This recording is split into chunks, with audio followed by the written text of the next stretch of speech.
আমাৰ horticulture mission বা উদ্যান শস্য মিছনৰ অধীনত অসমে শেহতীয়াভাৱে আমি যথেষ্টখিনি কাম কৰি আছো আৰু বিশেষকৈ অসমৰ নেমু ভাৰতবৰ্ষৰ বিভিন্ন প্ৰান্তত নি ইয়াৰ বজাৰ খোলা হৈছে আৰু আজি শিৱসাগৰত মই ৰঙালাও আৰু নেমু বিদেশলৈ ডুবাইলৈ ইয়াৰ পৰা ৰপ্তানি কৰাৰ কাৰণে বিশেষ উদ্যোগ জিলাখনৰ কৃষি বিভাগ জিলা প্ৰশাসনে গ্ৰহণ কৰিছিলে। তাৰ প্ৰথমটো কনচাইনমেণ্ট মই আজি ইয়াত ফ্লেগ অফ কৰোঁ সতীৰ্থ বিধায়ক সুশান্ত বৰগোহাঁইৰ সৈতে।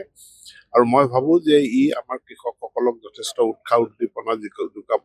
বিশেষকৈ ব্ৰহ্মপুত্ৰৰ চৰ চাপৰি অঞ্চলত ইয়াত যথেষ্ট পৰিমাণে ৰঙালাও উৎপাদন হয়। আমি চুবুৰীয়া ৰাজ্য ৱেষ্ট বেংগললৈও ইয়াৰ পৰা ৰঙালাও গৈ আছে আৰু আজি আমি যিহেতু বিদেশলৈ ৰপ্তানি কৰাৰ এটা কনচাইনমেণ্ট ইয়াৰ পৰা প্ৰেৰণ কৰিছোঁ, ই স্থানীয় অৰ্থনীতিক সবল কৰিব আৰু যি দুটা দিহিং মুখ আৰু দিচাংমুখৰ দুটা ফাৰ্মাৰ কোম্পানী, এই কোম্পানীকেইটাকো যথেষ্ট উৎসাহ উদ্দীপনা যোগাব। আৰু এটা কথা কৈছে, পানীৰ সমস্যাটো বিশেষকৈ বহুত হয়, পানী যোগানটো। গতিকে ইয়াত আমাৰ চ'লাৰ পাম্প দিয়াৰ ব্যৱস্থা কৰা হৈছে, চ'লাৰ পাম্প যথেষ্ট দিয়া হৈছে আৰু মই কৃষকসকলক বা FPC সকলকো অনুৰোধ জনাম যিটো এই চ'লাৰ পাম্পৰ সুবিধাটো ল'বৰ কাৰণে। ডিফুমুখৰ যি কুৰাগুৰি চাপৰি আছে, চাপৰি তাতো যথেষ্ট সংখ্যক ৰঙালাওকে আদি কৰি যিবোৰ ৰবি শস্য আছে উৎপাদন হয়, কিন্তু আমি যেতিয়া সংঘাত সংগ্ৰহ কৰিবলৈ যাওঁ তেওঁলোকৰ এটা আপত্তি থাকে যে ইয়াত বীজটো তেওঁলোকে ভালকে নাপায়, দ্বিতীয়তে পানী যোগানটো একেবাৰে সুবিধাই নাই। নিশ্চিতভাৱে পানীৰ মূল চলিউশ্যনটো হ'ল চ'লাৰ আৰু নহ'লে আমি ইলেক্ট্ৰিক। কিন্তু কাৰণ ডিজেল পাম্পটো ছাষ্টেইনেবল নহয়, তাৰ সেইটো মানে বহনক্ষম নহয় ডিজেল পাম্পৰ, কাৰণ খৰচ বেছি হয়, উৎপাদন সিমান পোৱা নাযায়। গতিকে চ'লাৰ বা ডাইৰেক্ট ইলেক্ট্ৰিক কাৰেণ্ট আমি য'ত য'ত দিব পাৰিছোঁ, এতিয়া খেতি পথাৰবিলাকলৈও আমি ইলেক্ট্ৰিচিটি দিম। গতিকে ইলেক্ট্ৰিচিটি আৰু য'ত দিব নোৱাৰোঁ তাত চ'লাৰৰ ব্যৱস্থা কৰা হ'ব। নমস্কাৰ, মোৰ নাম পোহৰাম পানী, মই দিচাংমুখৰ পৰা। আমাৰ ৰঙালাও যিবোৰ এতিয়া গৈছে আমি দিচাংমুখৰ পৰা পঠিয়াইছোঁ আৰু এবাৰ 1500 কুইণ্টেল আমি ডুবাইলৈ পঠিয়াম বুলি হেৰি কৰিছোঁ। তাৰপাছত আমি এনেকৈ আগৰ পৰা আমি নিজাববীয়াকৈ দি আছিলোঁ, আপোনাৰ আগৰতলা, কলকাতা, দিল্লী, উৰিষ্যা দি পঠিয়াই আছিলোঁ। কিন্তু এবাৰ প্ৰশাসনৰ ফালৰ পৰা পঠিয়াবলৈ পাই আমি নিজে সুখী হৈছোঁ, কাৰণ আৰু আমাৰ কিছুমান সমস্যা আছে, ছাৰে কৈছে সমস্যাবোৰ সমাধান কৰিম বুলি ভাল লাগিছে।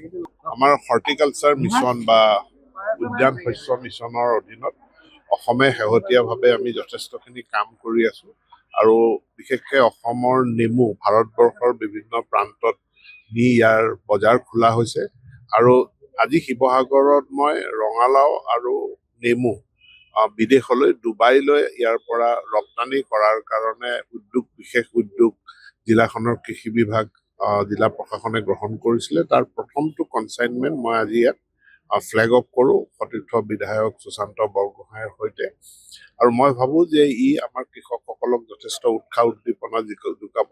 বিশেষকৈ ব্ৰহ্মপুত্ৰৰ চৰ চাপৰি অঞ্চলত ইয়াত যথেষ্ট পৰিমাণে ৰঙালাও উৎপাদন হয়। আমি চুবুৰীয়া ৰাজ্য ৱেষ্ট বেংগললৈও ইয়াৰ পৰা ৰঙালাও গৈ আছে আৰু আজি আমি যিহেতু বিদেশলৈ ৰপ্তানি কৰাৰ এটা কনচাইনমেণ্ট ইয়াৰ পৰা প্ৰেৰণ কৰিছোঁ, ই স্থানীয় অৰ্থনীতিক সবল কৰিব আৰু যি দুটা দিহিং মুখ আৰু দিচাংমুখৰ দুটা ফাৰ্মাৰ কোম্পানী, এই কোম্পানীকেইটাকো যথেষ্ট উৎসাহ উদ্দীপনা যোগাব। আৰু এটা কথা কৈছে, পানীৰ সমস্যাটো বিশেষকৈ বহুত হয়, পানী যোগানটো।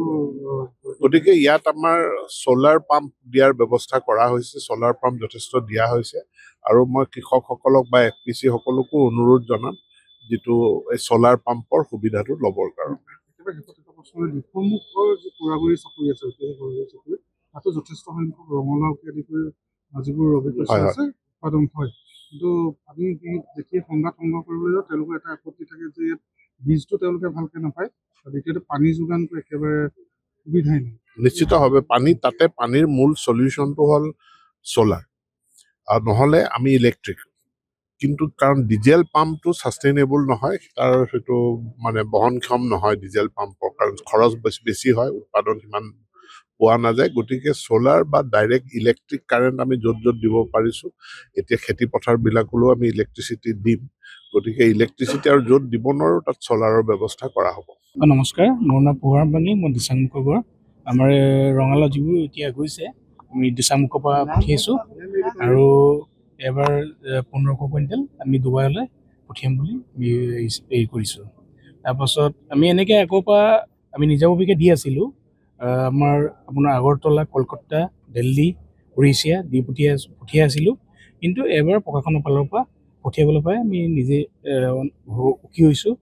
কাৰণ আৰু আমাৰ কিছুমান সমস্যা আছে, ছাৰে কৈছে সমস্যাবোৰ সমাধান কৰিম বুলি ভাল লাগিছে।